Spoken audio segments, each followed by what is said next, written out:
Can you hear me? Can you hear me? Cool. Perfect. So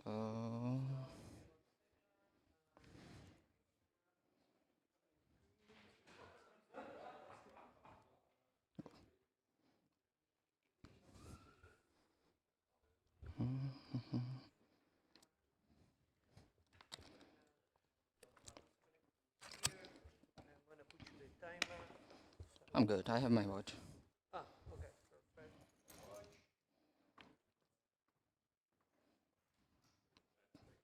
So you will be following the teams, okay?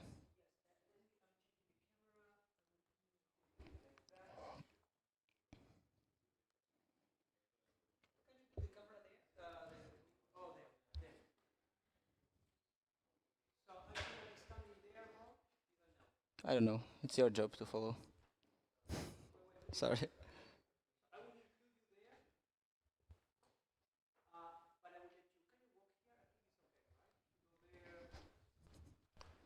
I'm not the touring guy. I'm not doing the tours. I don't know. Cool. So, hey, we are already late, so let's start.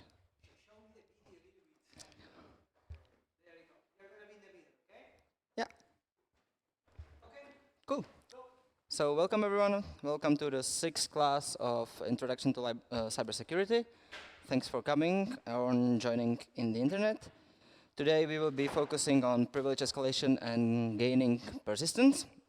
So we will be following or continuing in the attacker's perspective that we stopped in 2 weeks ago? 2 weeks ago, yes. So if you remember, last time we were exploiting services, so we were getting the initial access, and the natural step is to, like this? Can you hear me? So the natural next step is to make sure that we can connect again and possibly get the foothold, expand our privileges, expand our powers, and in the end, take complete ownership of the system. Before we start, let's see the results from last class. It seems that we have improved. We have more people that said that it was all right, so I will try to keep the same tempo. Also, most of you were able to follow. There is one vote which was either didn't get the scale or was not able to follow at all. So please, if this happens, raise your hand. We have Sebastian here to help. So if there is something unclear, let us know so we can help you right away. All right, so. Oh, the internet. You don't have the audio in the internet. I have. Oh, you have yours? Oh, perfect. Thank you. I wanted to say a lot of people asked us later during the week how to do stuff because they couldn't reproduce, stuff like that. It's good, you can ask us, and we are still going through all the questions, but you should ask while you are here. This is the moment for the questions too. So don't leave if you still have questions of how to do stuff. Come to us, ask us, stop us and say, hey guys, this is not working for me. Remember, this is a laboratory class, a touching class, okay? So this is the moment for you to try. Thanks. So let's announce the winners of the Pioneer Prize. This week we have some very nice books and Raspberry, what is it, Nano, Pico? I lost. Pico, okay, Raspberry Pico. So, third place and receiving nice breaking into information security book is Ligio. Congratulations. If you are here, oh, yeah, it's an ebook, so you don't come. We will send an email. Are you here?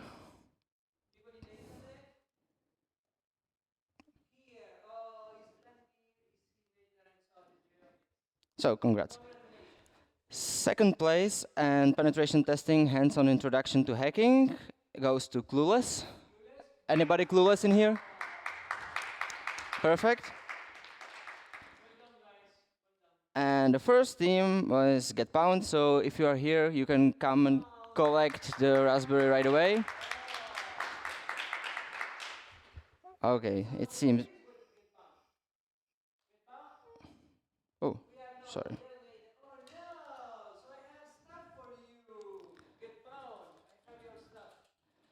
Anyway, you can. So get bound, you can collect it next class, or if you're not plan to attend in person, you can stop by our office and get it there. You want to say something about the week's development? Oh, yeah. So as you probably saw in Teams, we had a teeny tiny error in our server, which resulted in you being unable to submit the solutions. We actually ran out of a space in disk. That was unexpected. So that's why we extended all the deadlines till next Sunday. I will remind you at the end of the class to make sure that everybody's on track when to submit stuff. That's about it. I don't have any news about the... You have? Okay. You want the second mic? No, no, no. So what Sorry, I have the mic on the other side, so... Oh, sorry. What I wanted to say is that during the week, there were some teams that actually modified the security of their containers for different things and reasons, and that actually collided with the assignment. So it's good that you take care of your servers. Be aware that the assignments are going to be doing stuff, right? So if anything like that happens, you can contact us like they did and say, hey, I think we delete something. So for example, some people is deleting the /tmp folder.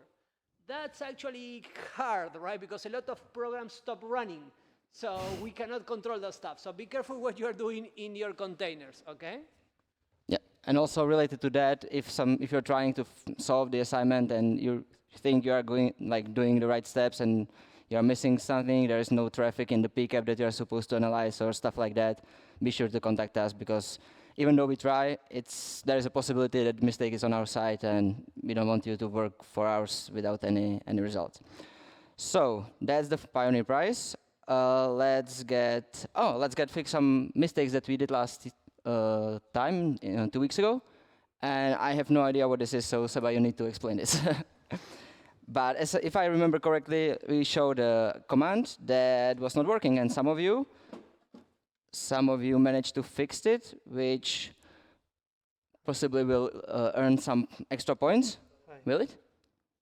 Hi. Oh, there. Yes, and hi, Internet. So actually, Dmitry Soima, are you here, Dmitry?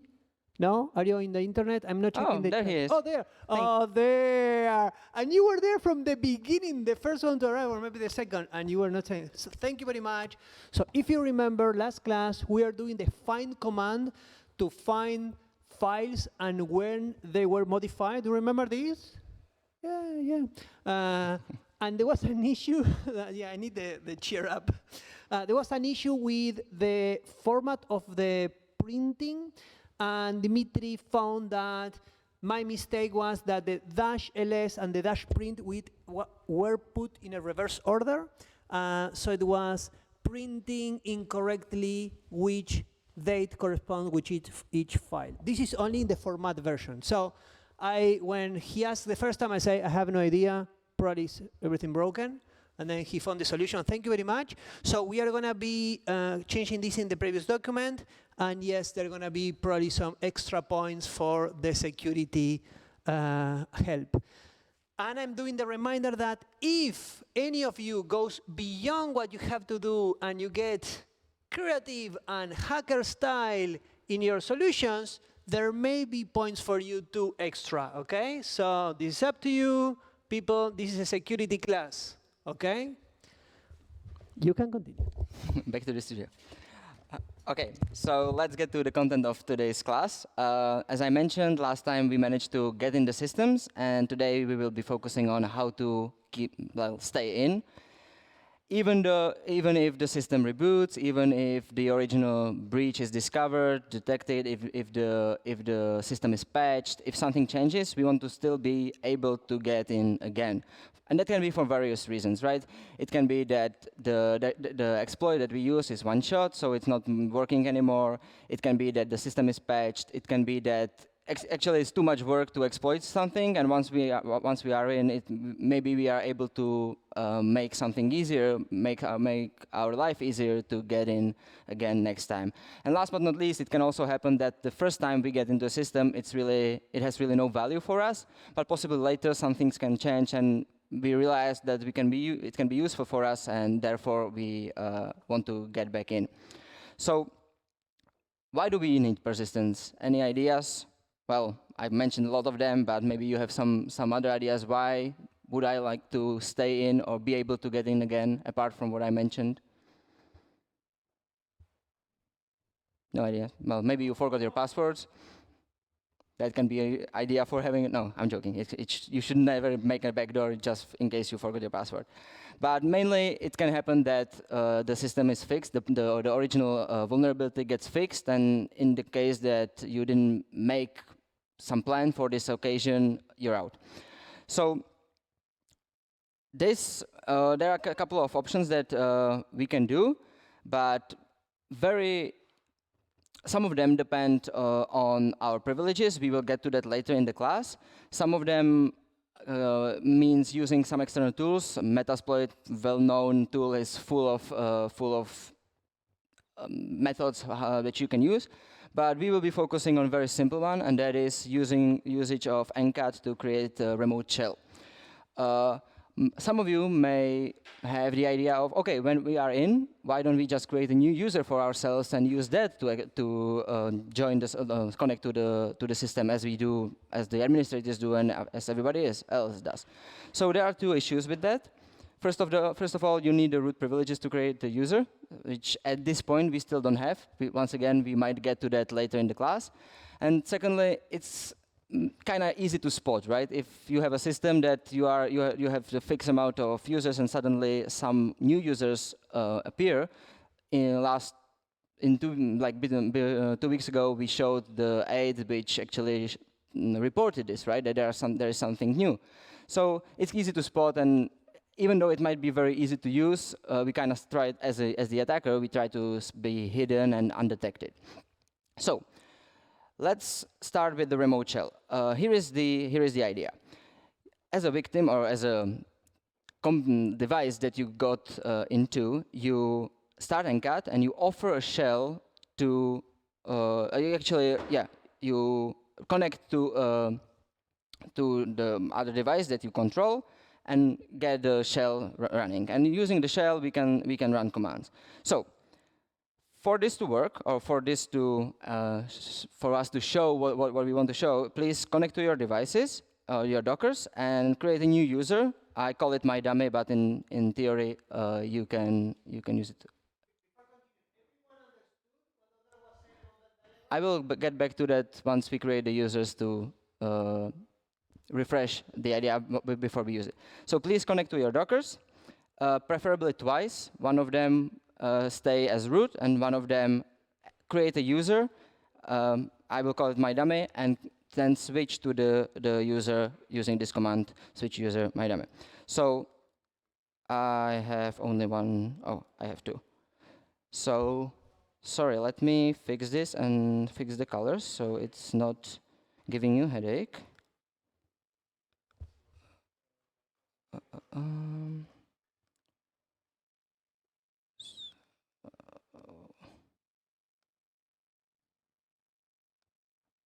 not sure which item I was using. This one preferably. Oh, perfect. So I will connect to the Docker as well. And I've already created my user, so I will just switch to it. So I have two consoles. One of them has I'm logged in as my dummy. The other one, I'm connected as root. Okay, everyone? Like root, and you create the my dummy user. And you put the password that you should remember. Everybody ready? Any issues? Please, we have new helper here. So there are two of them, so don't be afraid to ask if something is not working. Cool.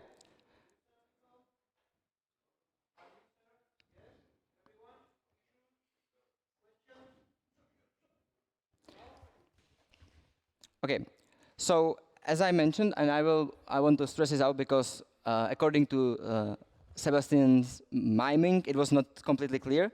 So in this, the idea of the shell, of the remote shell, is that the attacker, can you see my cursor? Yeah.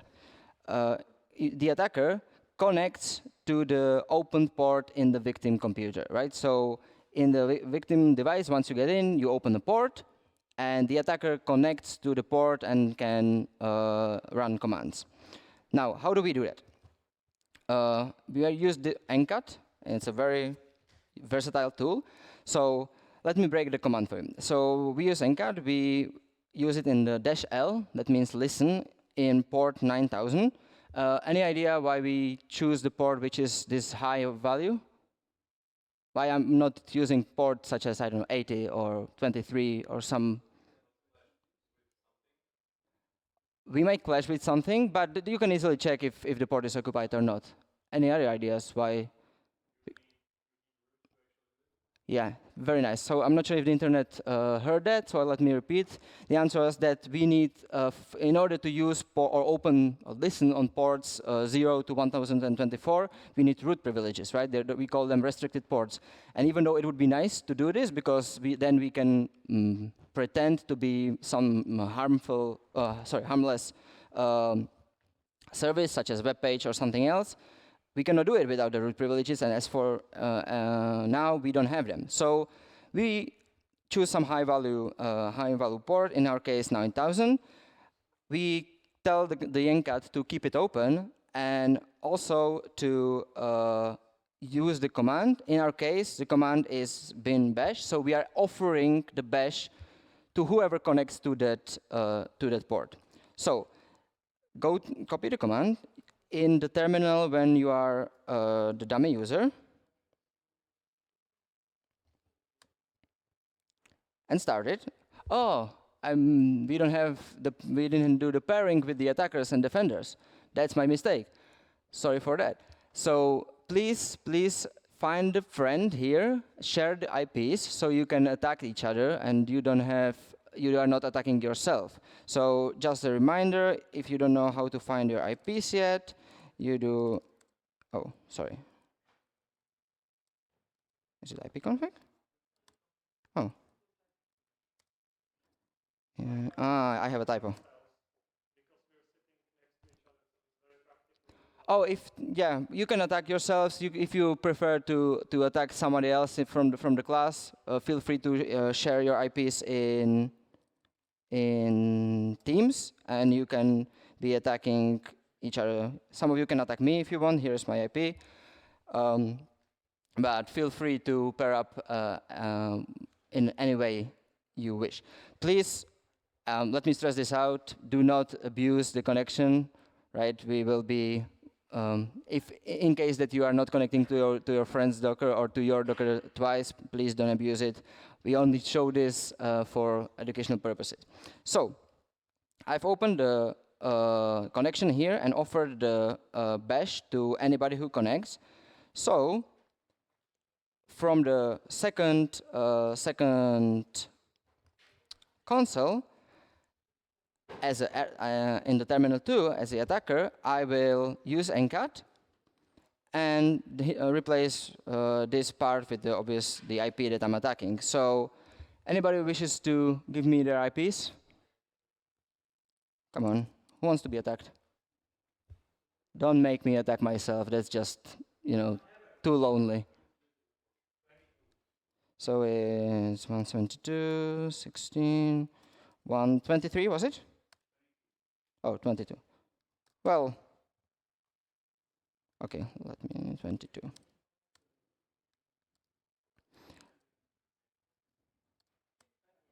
Oh, I'm in. See? They don't have, obviously, we are transferring the input and output of the shell, so you don't have the nice interface, but as you can see, I can run commands, and I can do, well, in theory, whatever I want. Obviously, in here, I'm connecting to user my dummy, so I assume that this is still not very privileged account, but nevertheless, I can see what you have. Oh, you don't have anything there.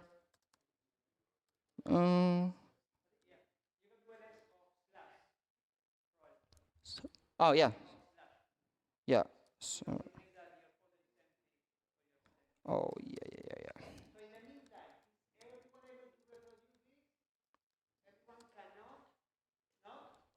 Okay, so let's stop. Okay, Mari, there is an error there, please. Let me check the internet. Internet, do you have any errors?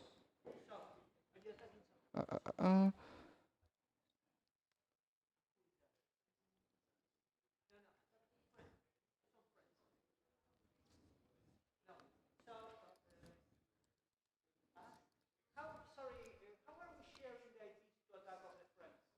in Teams, or you can pair with the person sitting in front of you. If yeah, or you can attack me. So,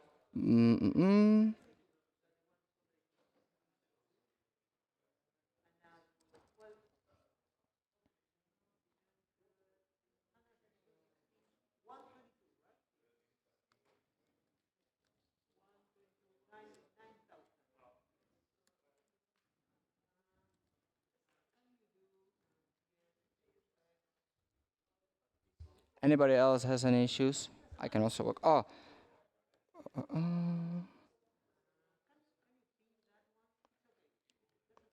Jakub, that is a very good question. We will get to that shortly.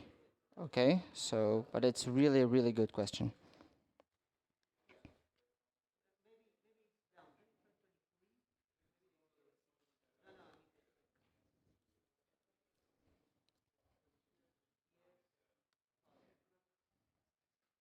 So everyone got what we are doing, people?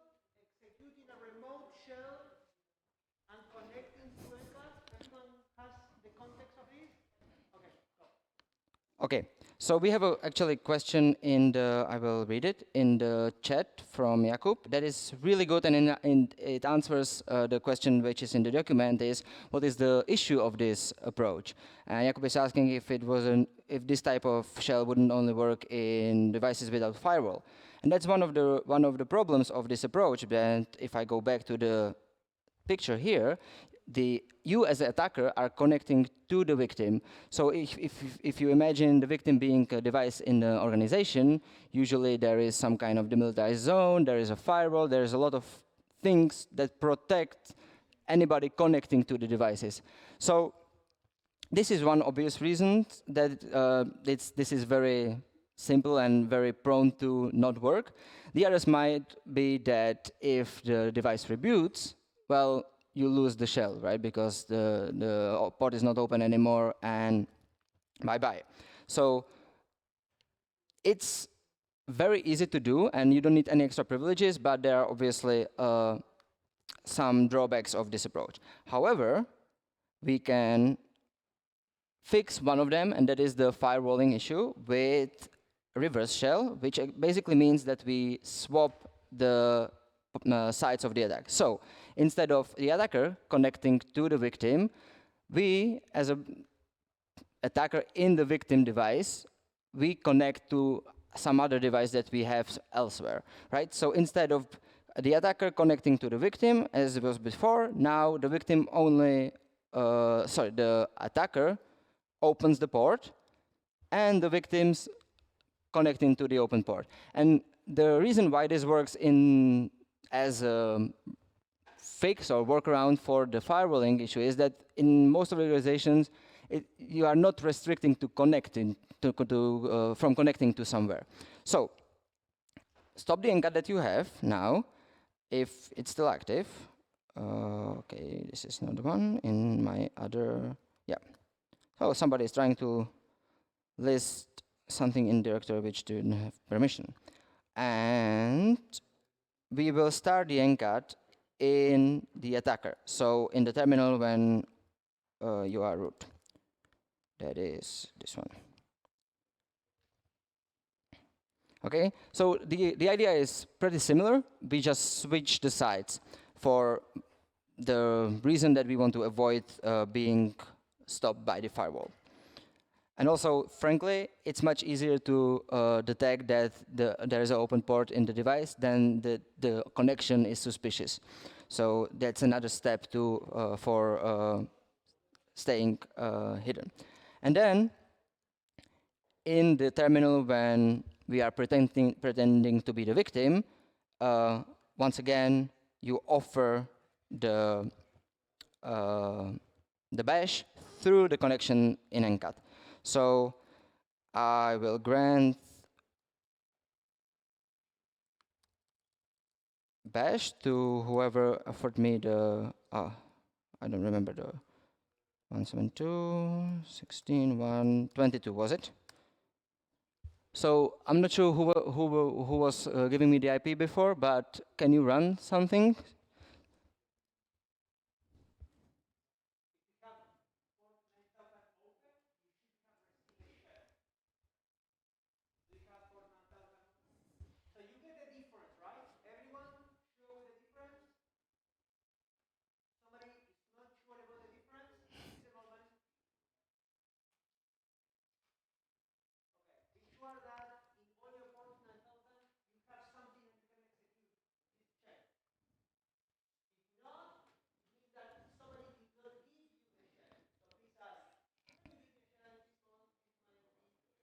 Okay, so in order for me to show something, can anybody offer shell to this IP address?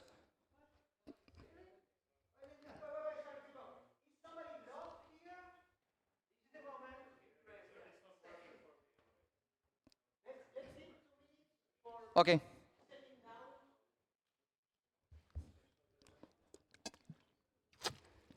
Let me check the internet if you have any problems there. Oh, somebody is giving me IP.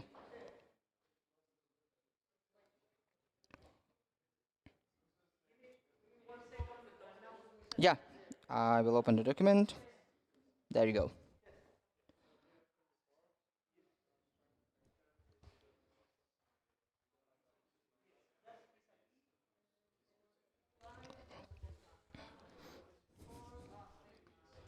So, do, oh,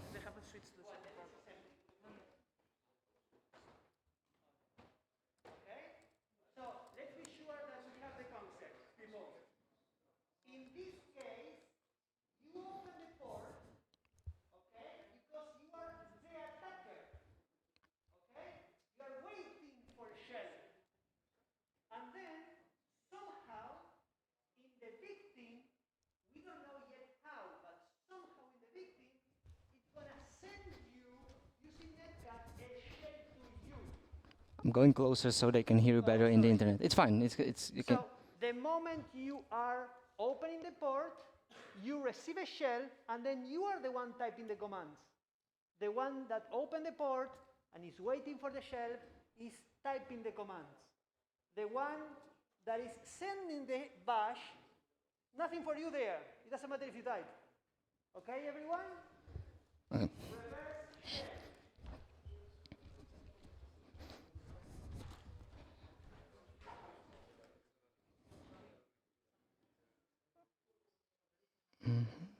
So this is the IP number 22 gave me access. Yeah.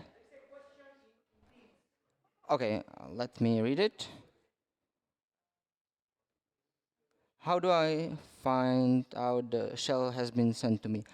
Well, frankly, from the command line, you won't. You just need to try to run some commands and see. You would obviously see this in the network traffic, right? Because there is a successful connection. So in our example here, you would need your friend to tell you. Yeah. Milan, did you understand the explanation, or do I need to be more detailed in there? Yeah, perfect.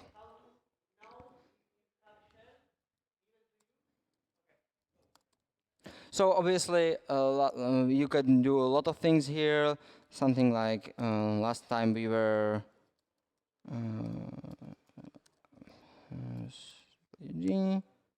Oh, I don't have access to that, which is okay. Oh, sorry. Can you connect to me again, someone? I accidentally killed the connection. Yeah, but somebody needs to connect to me to give me the. Oh, Can you try a shell that we just gave you there, Andra? yeah. Can you do it copy? Oh, there. Yes. So now I know that. I don't remember the name, but somebody with this IP gave me their access. Okay, so everybody got a difference from normal remote shell to the reverse remote shell. Obviously, this can be taken to the further level. There, you don't have to use NCAT for doing this. You can do similar thing with SSH, which not only it's encrypted, but also it's much harder to spot because SSH is very common very common service, very common form of traffic. So this can make you more hidden. I think that in the document we put a link into, yeah, there is a link if you want to try at home.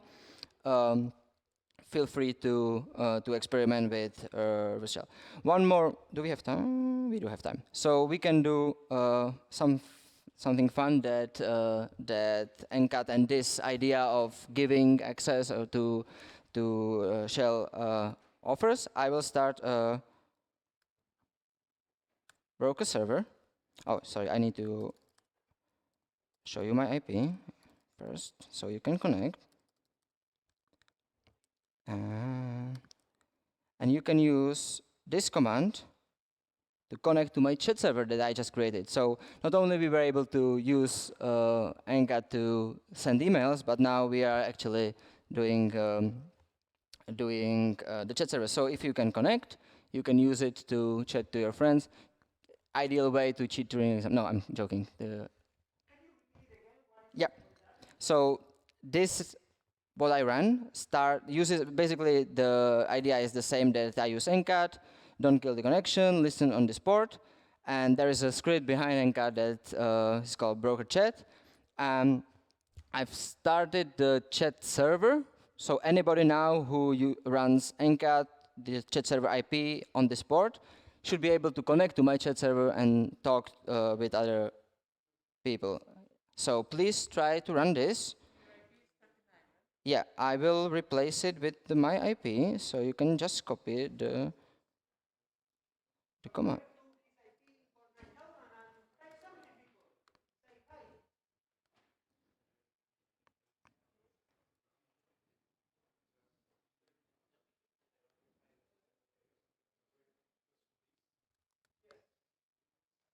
This is my IP for people in the internet.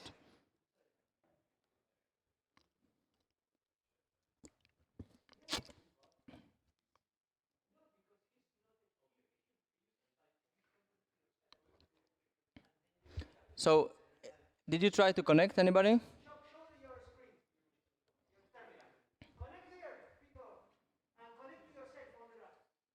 I can do it from the other side, yes. Let me copy the command.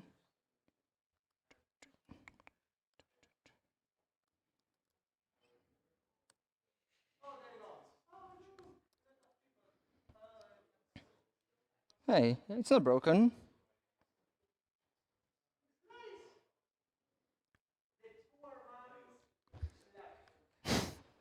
Yeah, if once again Slack is down or Facebook is down, this is the way to go. So it uses the same idea as we did with the reverse shell, but instead of doing something suspicious, we just send text messages. Yeah. You should always listen to your mom, Stranger 21. So don't talk to strangers. Okay. So obviously we could work around the fact that if we are using the reverse shell or the normal shell and the device reboots, it kills the connection. So we could take some measures in order to restart it every time. We could put stuff in cron, which, as we showed last time, is the tool that repeatedly runs commands. But this is very easy, and as you could see, for any of that, we didn't have to have the root privileges, right? So still we are just basic users, dummy users in our case, but it allows us to get repeated access to the victim device. So if you want to, oh, sorry, there is a question. I will get to that in a little bit. If you want to find out about more advanced ways how to create the persistence, there is a very nice repo in this link. You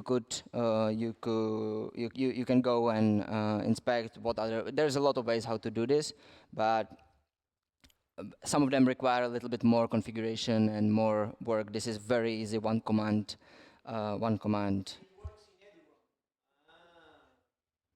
Yeah. Oh, there was a question. Best chat room I have ever attended.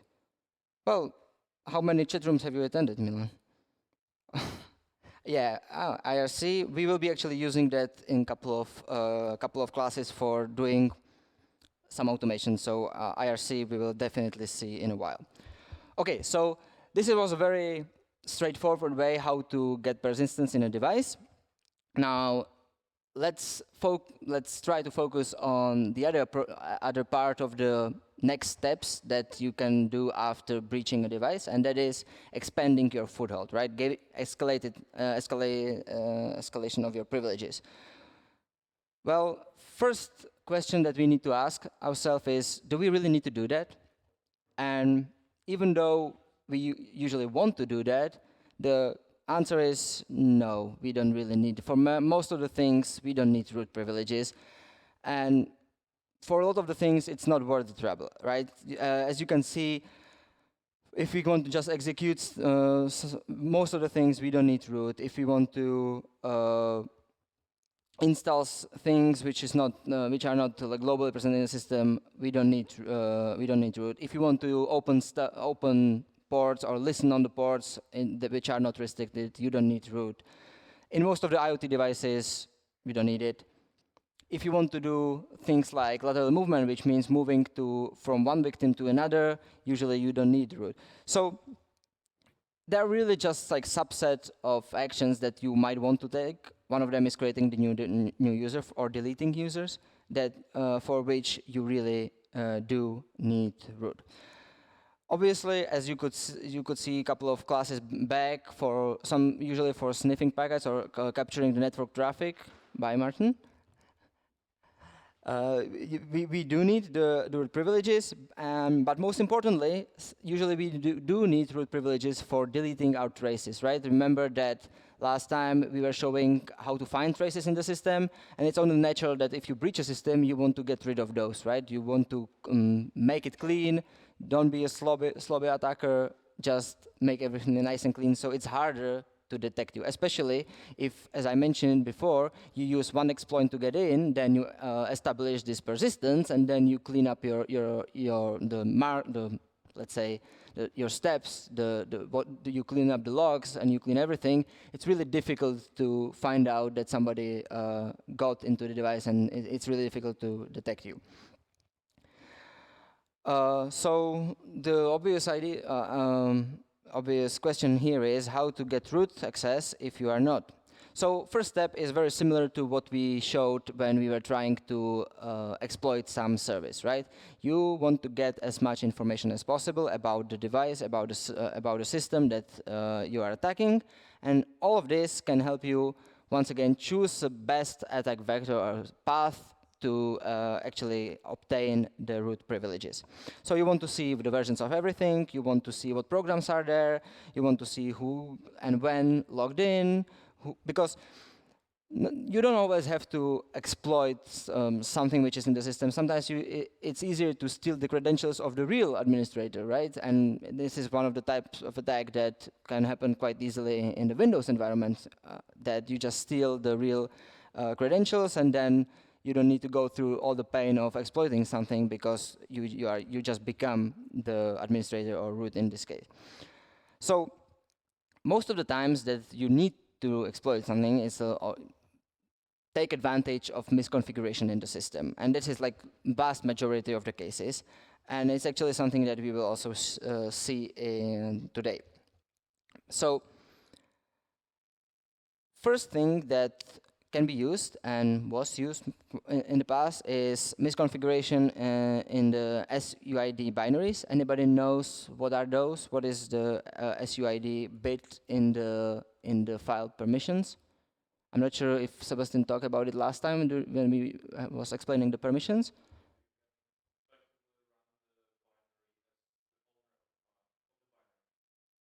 Yes, so the answer was that you can run the binary as the owner of the binary.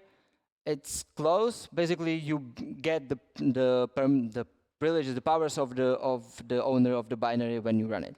So, example of this. Everyone clear with this one? It's important. I will explain it. So, example of this is when you are changing your passwords, right? We showed before that even though everybody can read the /etc pass w, not everybody can read the etc/shadow, right? Where that's the file where the hashes of the passwords are actually stored. So how can it happen that anybody can change their password, which effectively means that they need to change the line in the etc shadow?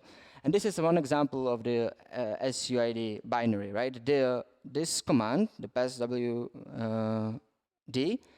lets you change this part of the etc shadow file and then therefore change your password. So even though you're not a root, you can do this exact action as a root and effectively modify the shadow file.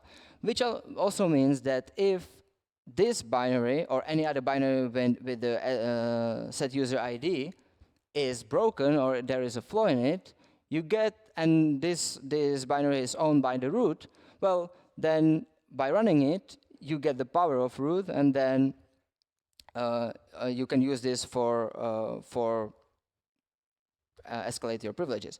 For the record, there is two other bits that are sort of special. One of them is the set user ID. Maybe I should show it. So not this one. This is your chat. You can still keep chatting. I will start a new terminal. So, in the meantime, everyone got the idea of the SUID? Questions? Something you don't get? Everyone got it?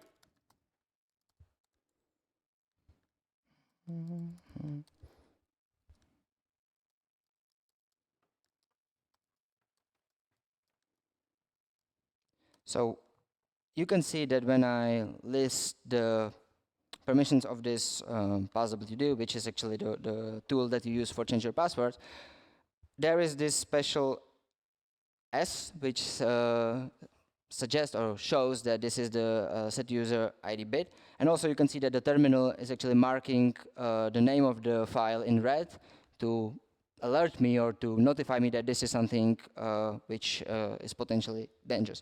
So the other two bits that have some special effect on what the file or the binary can do is set group ID, which works in a similar way. You get the privileges of the group of the owner of the file. This can be used for shared folders, for instance. And the last one is called a sticky bit. And this, once again, is used mainly in shared folders. Example of this is /tmp, where what the sticky bit does is that anybody can read and write the files, but only the owner or root can delete them, right? So if you put stuff in /tmp in Ubuntu, anybody can access it, but not anybody can delete the file. So these are the special 3 bits. We will be most interested in the set user ID. So let's see how many or what are the files with this bit. So if you run this command, it will find all the files with the permission that have this 4 in the beginning. This is actually how you set the user ID bit with chmod. So we are looking for all the files in our systems that have this set user ID bit on. Okay, I didn't copy it.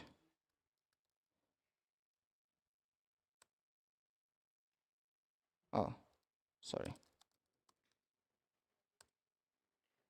Yeah, you should run it in the root directory. So some of the results I talked about passwd. You might recognize some other tools that you frequently use if you are a Linux user, possibly su, right, mount and mount, sudo, and others. So as you can see that all of these somehow require the users which do not have the root privileges to actually have it for this particular action. And not only, well, you may think that this is extremely dangerous, right? Because as I mentioned, if there is some flaw, it can compromise the system. And that's why these tools are very, very, very guarded and checked and verified by the community to avoid these situations. We will see in a while that sometimes it's not enough. As you can see in this first line, bad sudo is not really a tool that is normally present in your system, and you will be right. This is a special version of sudo that had a flaw, and we put it in the system for you to test in a while. So, as I mentioned, if you wish to set the set user ID, you would use this this command, and let's see what can we do with that. So we will create a very simple C file. You can see the content in here. So basically, it just sets the user ID and runs the bash. So please create this C file with this content with your favorite text editor, or you can just dump it there. Come on. No. No, sorry. I mean Nano. Nano is the best. We can have a vote on this, but I'm afraid I would lose. So please create a file in tmp called sui.c. Come on.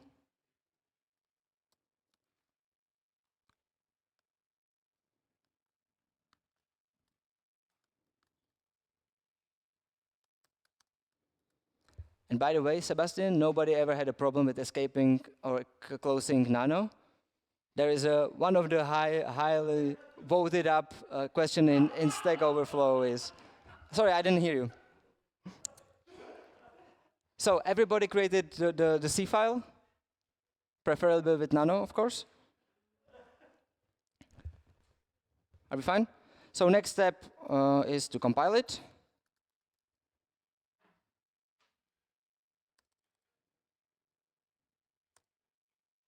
Yeah, there are some warnings. We will skip those. It's not really that important. So compilation went fine for everybody. You should have the compiler in your Dockers.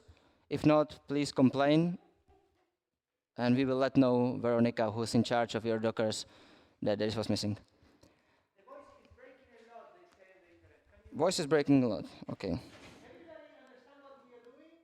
Yes? No? Question time? Let me reconnect.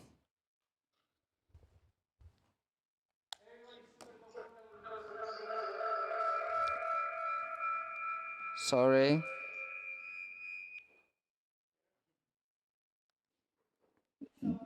I'm sorry, internet.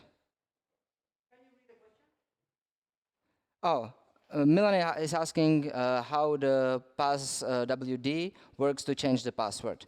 So, as you can see here, the passwd is one of the files that has the set user ID bit on. And what the set user ID does is that when you run this, you get the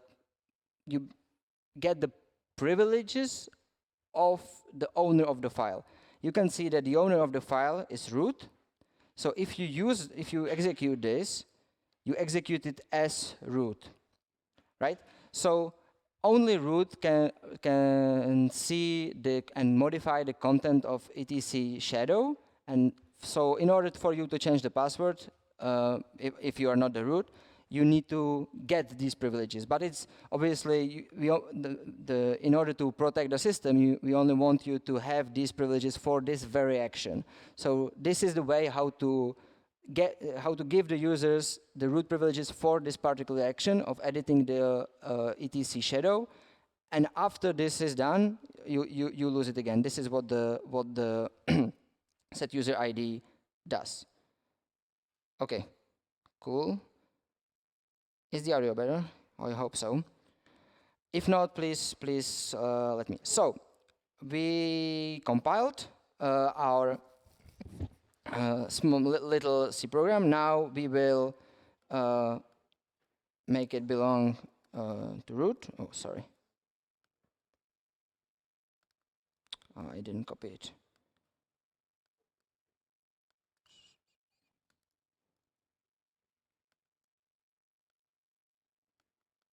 Come on.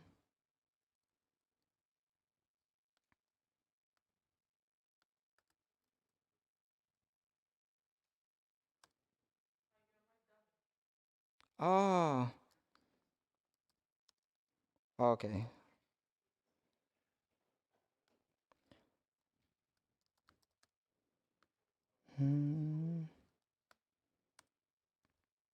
Thank you, Mari. So we changed the, come on. We changed the ownership, and now with this, we will, obviously we could do also with the numerical way, it doesn't really matter. We will set, now we will first make the file executable. I don't know why, but copying out of the document is not working for me. And lastly, we will set the set user ID bit on. So everybody got to this point. If you're copying faster than me from the document, probably you already are here. But let's make sure that everybody is on the same page now. Yeah, no questions from the internet. No questions from the people in person as well. So let's get going. Now we will switch again to our favorite dummy user.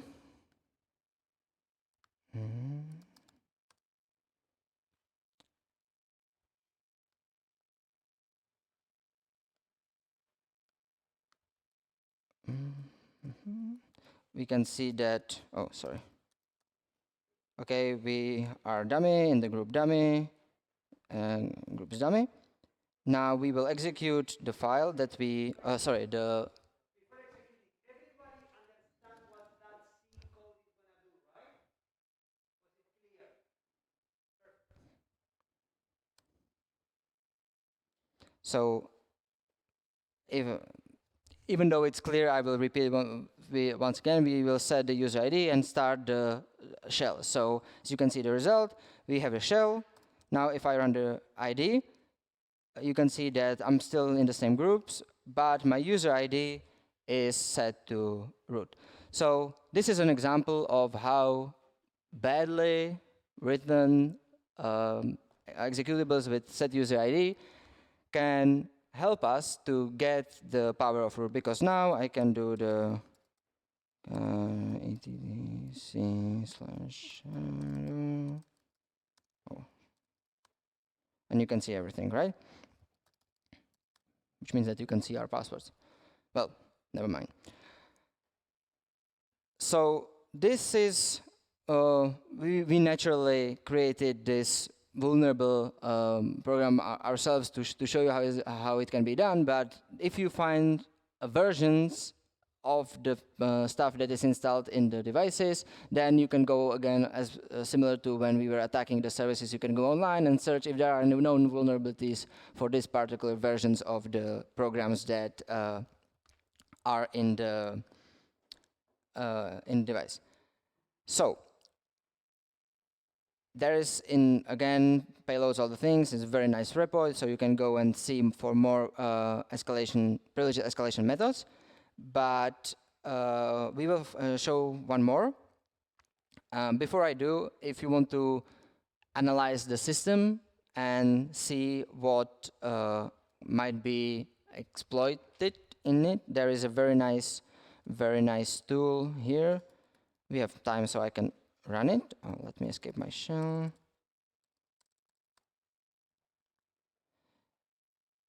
Once again, I didn't copy it.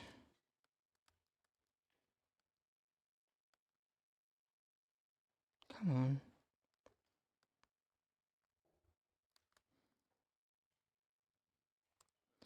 So it's a tool that I will run it for a while, but it goes through your system and analyze a lot of the things. As you can see, there's searching for a lot of things, for active ports, for weird rules in the firewall, for these binaries, and so on. So basically, similar to the 8 that we were running last time, it's a tool that goes through your systems and checks for anything that can be exploitable.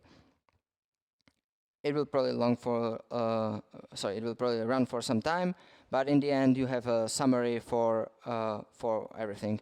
Now you can see that, yeah,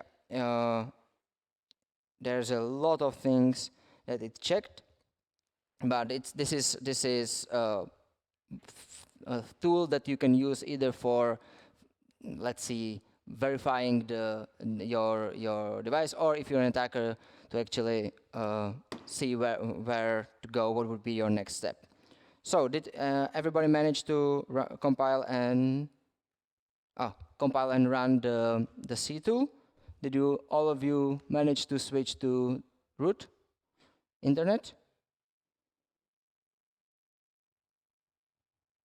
Is there anybody else in the internet than Milan? Oh, we have a lot of people. Cool. So this is nice. Let's see if you remember. Oh, sorry, wrong terminal here. When I was searching for the when I was searching.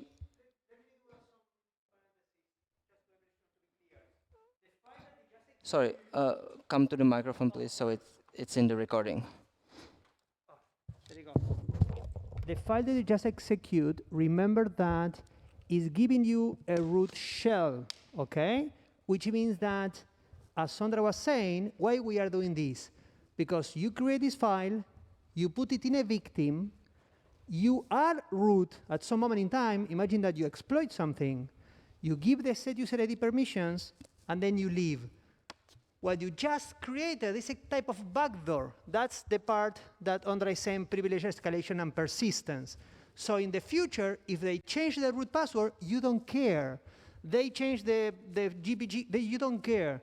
You go as any user, execute that file, and you are root again. This is a vulnerability that you created on purpose. Okay? Got that?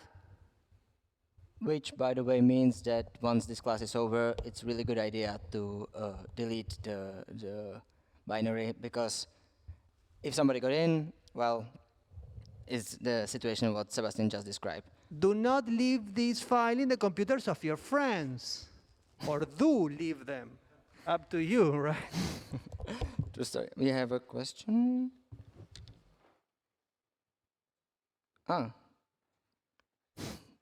Nice. So let's move to one last example. You can see the report of this Limpis tool in this document. Also, you might find yourself at some point in this class, but also out in the wild in a restricted shell. There is a very nice. Oh, this is not a. Yeah, this is a very nice repo that is actually listing all the tools that you can use to escape these restricted shells, right? So you can see that there's a list of virtually, I don't want to say all, but many tools that are present in the Linux system, and how you can use that to, sorry, let me scroll up, to get sudo and so on. So let me see if there is something nice. Okay, not encount. Let me. Bash is kind of obvious. Cut, right? So for each of that, there is a explanation of how you can escape the restricted environment. So remember that privilege escalation doesn't not only mean that doesn't necessarily mean that you become root. It's a term for any action that gives you some powers that you are not intended to have, right? So this can be hello. This can be temporary or permanent, but for most of the things you don't need it, but it's really good idea to set something like that in the system so you can exploit it later, as Sebastian mentioned before. So this I wink wink, but it might be useful throughout the rest of the class. Oh, you don't see it. Why nobody told me? Better, right? So this is something that I think that we will be using in the malware class as well.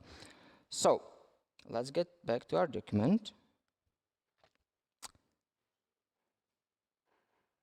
And let's see some really fun stuff.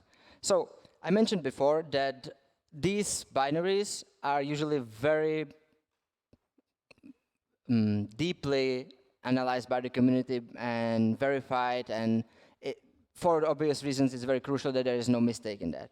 However, some time ago, actually 2 years ago, there was a discovery that one of these, namely sudo, had such flaw. And it was really cool that back at the time, because we were teaching this class and we could show it real in the devices. For now, we created, thanks to Mari, by the way, who was able to compile this and make it work in the Docker. So we will see what the problem was.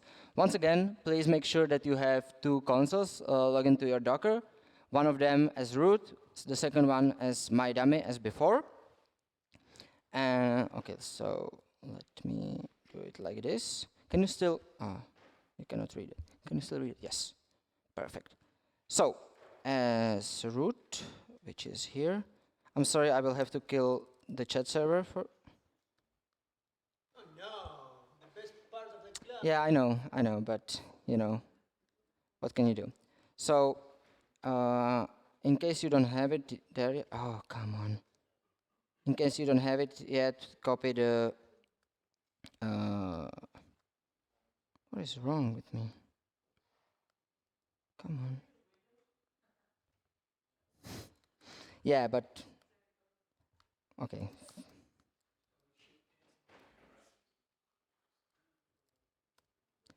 And then we need to give it the appropriate permissions. Yeah, now it works. I don't know. So this is what happens in the console when you are logged in as root. Now, if I switch to my second console when I'm logged in as my dummy, I will check for if I have sudo permissions.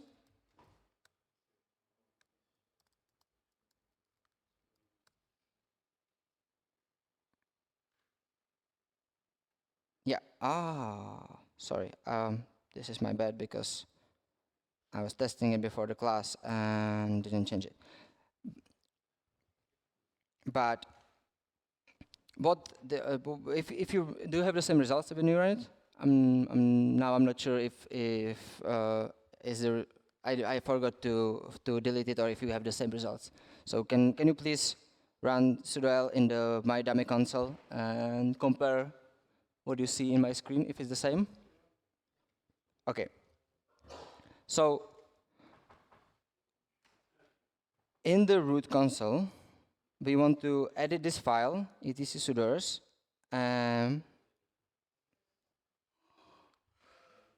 Oh, that was very deep breath. I don't hope you didn't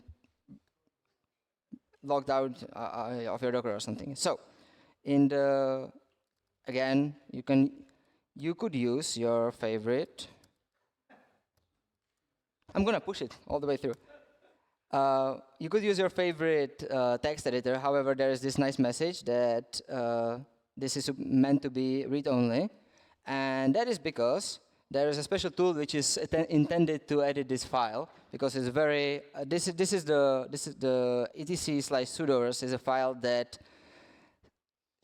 lists what users can run which executables as with what permissions. That is a lot of weird words, so I will explain. In here, we say that the root user root can run anything as sorry, let me checking. Yeah, it can run anything as root, as group root, and any tool. So what you if you don't have it there, which I suppose you don't have, you need to add this line. So we are saying that my dummy user cannot run Vim, because we hated the text editor, as root, right? So this is what this line says, and you need to add it to the etc/sudoers file. Even though, by the way, this says it's meant to be read-only, I can still edit it with this text editor. So, or if you're using some other, but there is a special text editor that is intended to be editing this file. So please open it. And Everyone got what we are doing? Sudo, what it's supposed to do? What is sudoers file? Question done? No? question. Hold on. Let me. There is something in the internet. Oh, Vera is chatting in the internet. Do you have any questions? So. Yes, what is nano? What,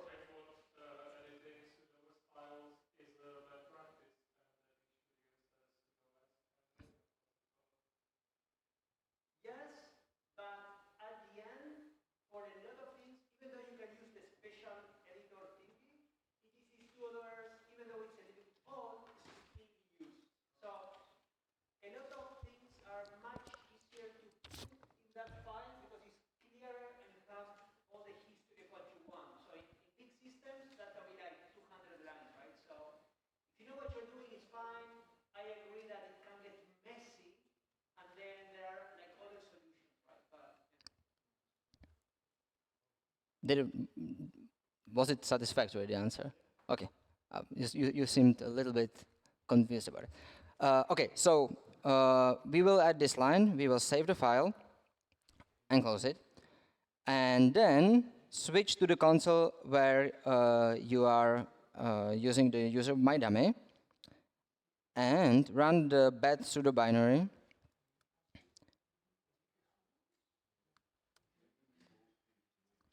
Right, so you can see that, oh, this mydummy user is not allowed to execute this file that we put in the, this tool that we put in the sudoers as root on this device. Everybody got the same result? Don't worry, even though it says that we are not allowed to execute it, this is intended. However, since I mentioned before that this version of sudo was vulnerable, the error was that if you set the user, the user ID to -1, it actually allows us to execute Vim. Oh, my bad, sorry.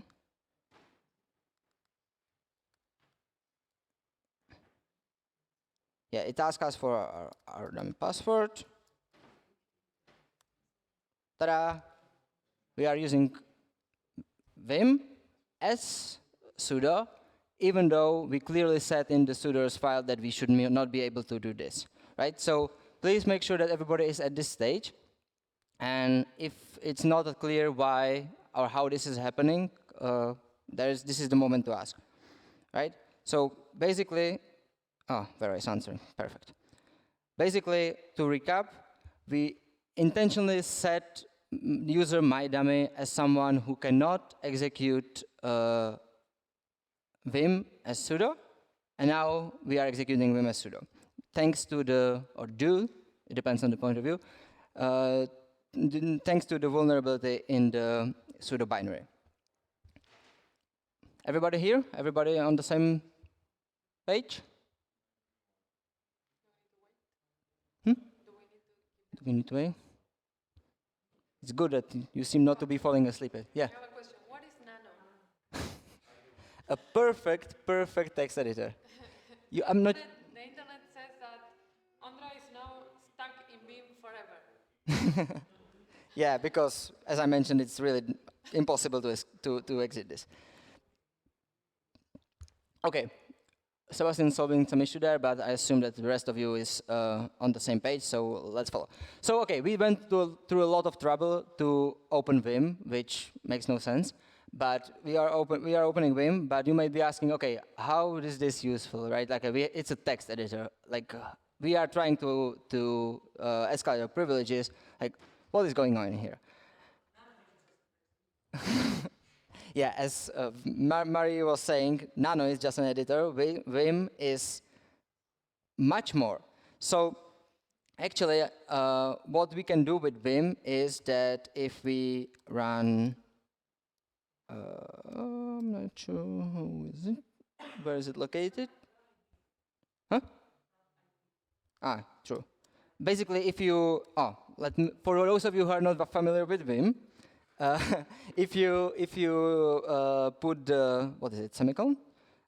It starts like a command line in Vim that allows you to execute commands in Vim.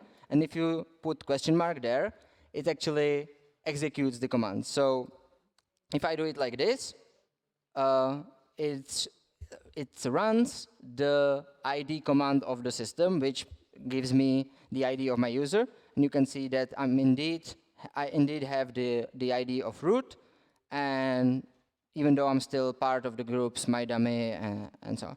So if you want to run it in a little bit nicer way, we will use this. Oh. Before continuing, everyone okay with what's going on in the vulnerability? No? Here, not so much? Somebody else? There, not so much? Can you repeat, Ondro, why this is a vulnerability and an issue, and why we... Yes, I will repeat it.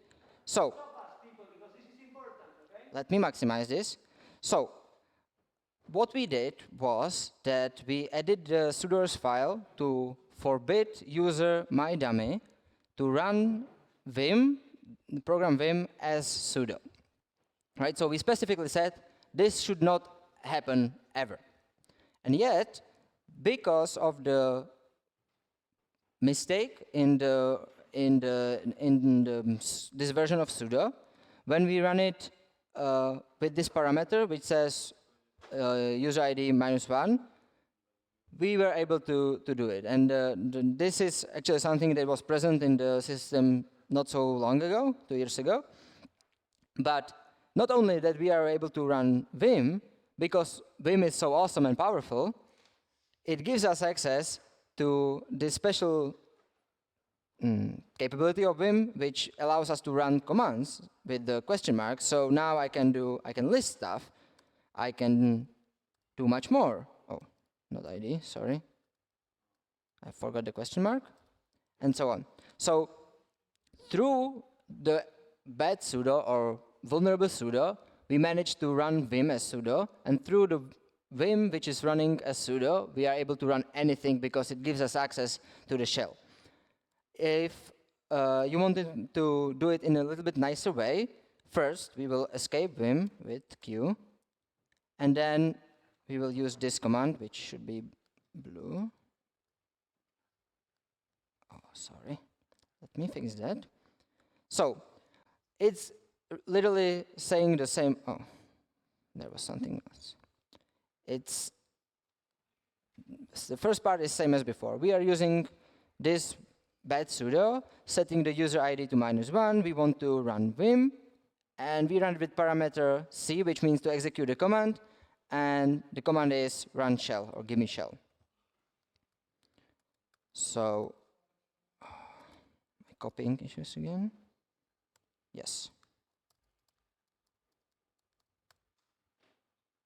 Ta-da, now I'm in shell and I can do whatever I want. So, as root, remember that we are still root. So once again, my favorite example, if I want to go, oh yeah, the autocomplete does not work in here, unfortunately. Oh, yeah, I want to list it, no. Not cd to it. Right, so remember that reading reading etc shadow is something which is only limited to root, so this nicely proves that we actually have the power of root, and that we used Vim editor 2 and the vulnerable sudo to which was the vulnerability that allows us to expand our privileges. So obviously this is something that if you are still running old, I think it was Ubuntu 18, what was having this some time ago, if you did not update, this is something that you should do right away. But in the newer versions, this is fixed. It's a vulnerability that is 2 years old, so I assume that by now all of you who are using Linux have fixed this. Hello, Vero. There is a question. I managed to get a root shell through this. All clear. Oh, it's not a question. I'm happy, Milan, that you were able to replicate this. So similarly to the C code that C program that we compiled before, it's really good idea to remove this bad pseudo binary after you finish experimenting with that, because obviously this is something that we don't want to have in our system. So everybody managed to do this? Everybody is clear on what happened? How did we do that? What were the steps?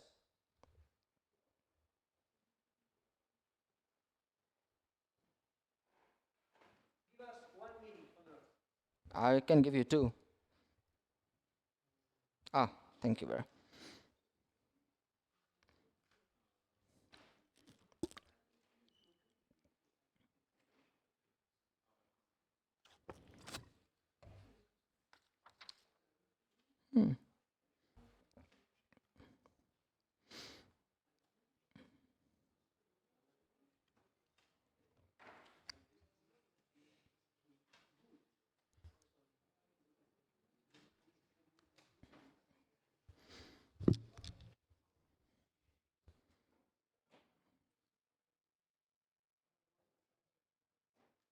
Okay, so if you manage to do this and you don't wish to play with this anymore, reminder, remove this, and also let me put it there. Remove the yeah. Question, people. I'm not sure if Ondra said, because I didn't hear. If you are not running the -c in Vim, so you execute Vim as root, but you don't execute the commands, how can you use an editor to compromise the system? Imagine you are inside Vim. What can you do? Huh? You can execute commands without exit v, very good. Actually, this is the double ampersand. You can execute any command. You can also see files like shadow that you couldn't access before. So you can actually edit those files and remove users or add users with passwords, okay? So even if you cannot execute shell commands, even the editor alone would be enough to compromise the system, okay? Yep. Yeah, Vero is correctly saying that you could do anything. All right, so this is the reminder to remove these, and this concludes the class. Let me remind you all that the extended deadline for assignments A1 to A5 is this Sunday, 8 p.m. And also something which I'm not sure we announced in the beginning of the class, is that starting this week's assignment and all the other assignments will be, the deadline will be at the just before the exam period, which is January the 2nd, 2022. Sorry.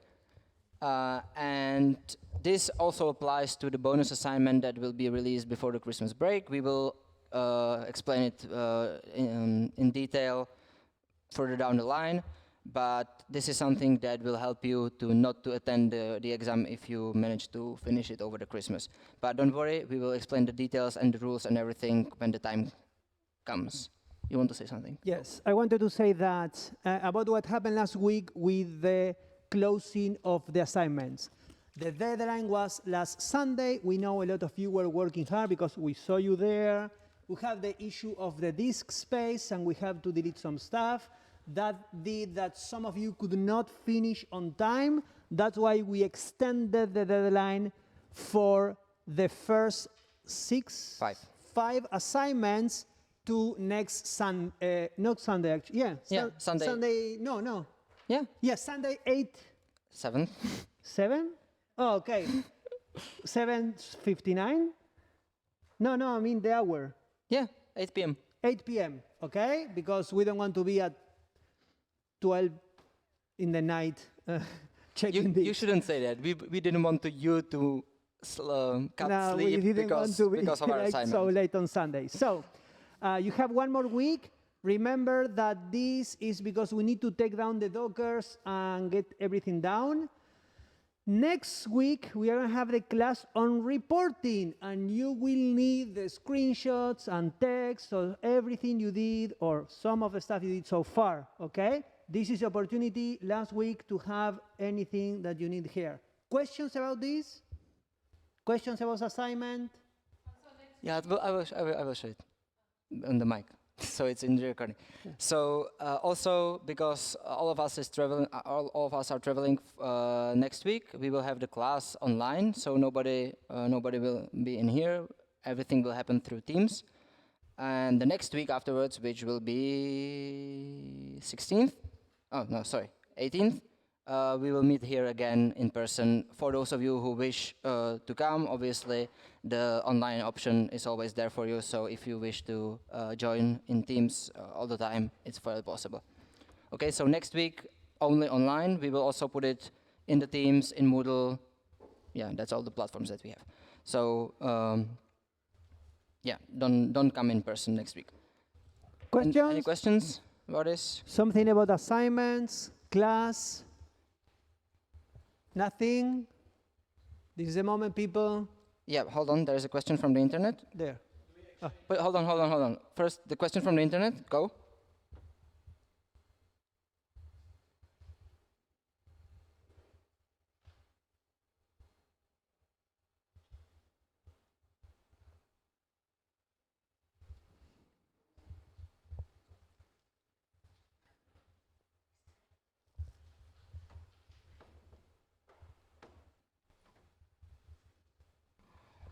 Okay.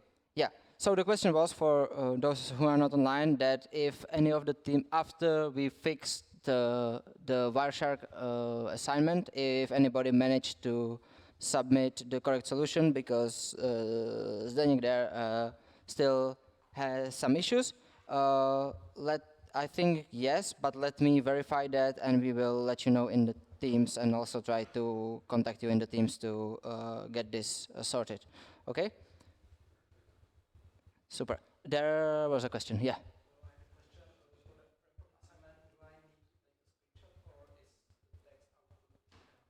So,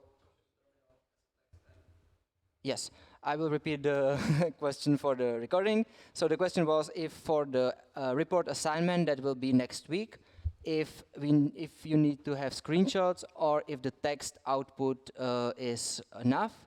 I want to say that if you have the benefit of the screenshot is that usually we can see the command that you run and the output, so and the time that it happened. However, if you have all of these in the text form, we will be satisfied with that, but please always include both the exact command with all the parameters that you run and the exact output that you get, because this way we can verify and we can, if there is some issue, we can go and try to rerun it in your environment and see if the output matches. So remember, the meaning of this is that when you are reporting something that you did or you found, the receiver of the report, us or a company, they need to verify what you did.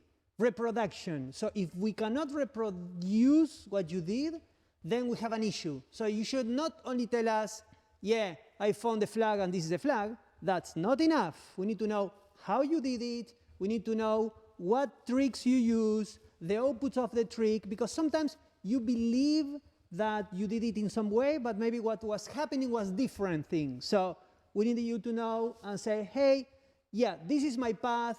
I scanned this way. These are the computers I access. This is what I got from the port. And this is how I know this was working. OK?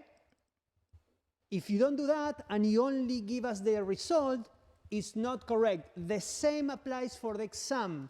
And the same applies for the bonus assignment. The correct answer is not enough. Questions? We have 2 more questions from the internet.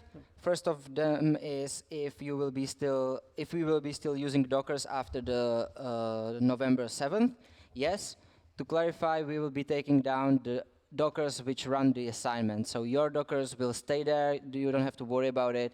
Only the first 5, there is actually more Dockers that were started for the assignments 1 to assignments 5. Those will be taken down on Sunday night. And the second question was that it was unclear what will happen next week. So let me repeat it. We will be traveling, so the class will happen only online. There will be no in-person class. Or they mean what's happening with the taking down of the assignments? No. This is about the class. So next week, only online. The class is happening in MS Teams. And then next week, the usual schedule applies. OK, so we have 2 more minutes. So let me explain how the assignment for this week will work. There are 2 parts. First one for 3 points. You will use your Docker. You are supposed to get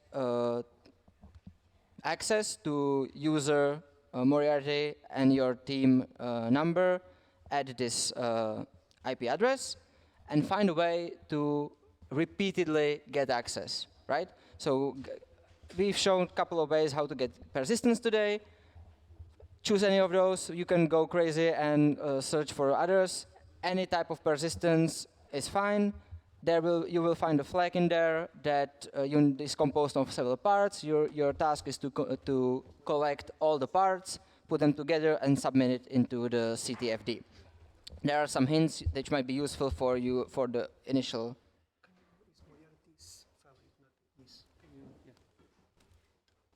Yes, there was a typo. Thank you. Not the is, without the is. Yeah. And so this will be the first part for 3 points. The second part is fairly similar. You will again need to get access to this user. This is the same as in the part 1. And there is another flag hidden in the system, apart from the one that is you will be finding in the part 1. It somehow requires you to get elevated privileges to read. So once again, you can use anything that we used or showed in the class, open the flag file and read it, submit it into the CTFD. Well, as usual, if there are any troubles, MS Teams is the way. Please, I want to remind you to always put all 4 of us in the copy, because if there is a lot of questions, it's actually for your benefit, because you get answer faster if you put all of us in the comment. Sorry, in the message. Anything else I might be? Huh? When does the... Oh yeah, based on your voting, today actually we strongly believe it will not crash, so we will be opening tonight at 10, so you have enough time to get home and get ready for, if you wish to compete for the Pioneer Prize, which will be juicy for next week. I'm not sure what is it the was. Pioneer Prize? I don't know. You were buying It's it. going to be awesome, probably. But Yeah. so, if are there any questions regarding the assignment, regarding anything else? The internet says where should we send the report? So Yeah, I next, will answer that. yeah, exactly.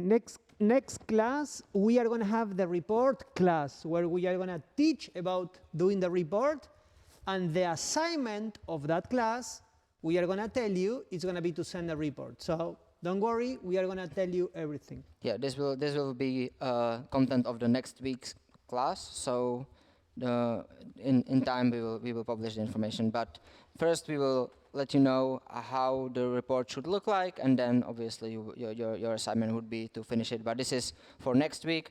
This week assignment launches tonight in 2.5 hours. So